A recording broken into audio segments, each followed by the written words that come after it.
right, so I read your synopsis on this. This is very, very interesting. Tell us why this is important to know, because I know, but why is it important for the audience to see this film?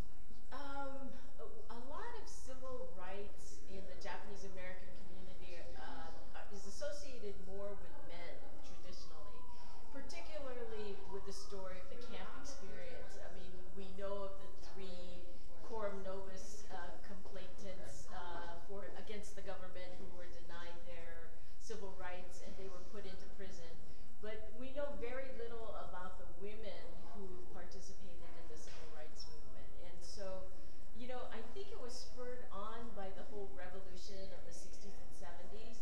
And Aiko happened to be in New York and with a group of kind of progressive thinkers that were in the Asian American community.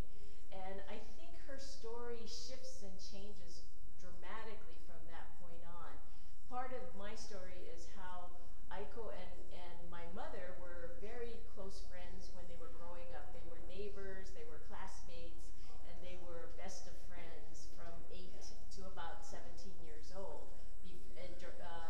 When World War II breaks out, they split apart. Aiko goes to one camp, my mother goes to another. Their lives just drastically change from there.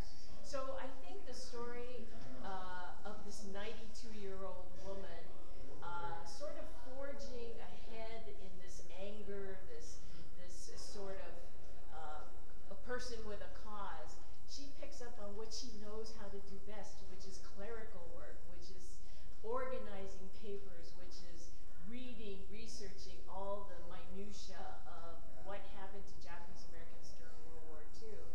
And we forget about those kind of contributions often of people who are behind the scenes, but who are very significant to the movement. And really, one of her greatest moments is kind of unknown. She becomes a witness for Gordon Hirabayashi in the last case against the U.S. government for the illegal internment of Japanese Americans, or incarceration, I should say, of Japanese Americans during World War II. And she runs the case.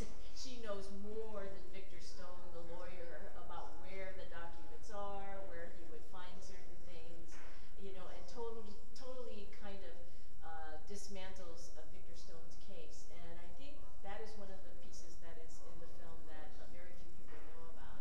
And I just think it was time, you know, before she passes, she's 92, doesn't have, you know, a number of years to go. It's just important to have documented her life, to have shared this story not only with her family and friends, but maybe a larger public. So I'm hoping the film may get wider distribution, you know, maybe on Netflix or, you know, any of the outlets that are there now to tell that story. And that's the purpose of why I did this. Was it hard to raise financing for this? No. Actually, I had a funder. And currently, that funder is no longer funding, and we have to work out rights. So we're currently in negotiation about the rights of the film. Talk about being at this particular film festival. Why is it important to have your film shown here? VC is home to me. I actually was an intern at VC when I was going to film school at USC. I was the only USC person amongst a bunch of UCLA ethnographic film people. But actually, they taught me a lot about community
question, give your social media contacts so people can reach out to your film and help support it and get the word out.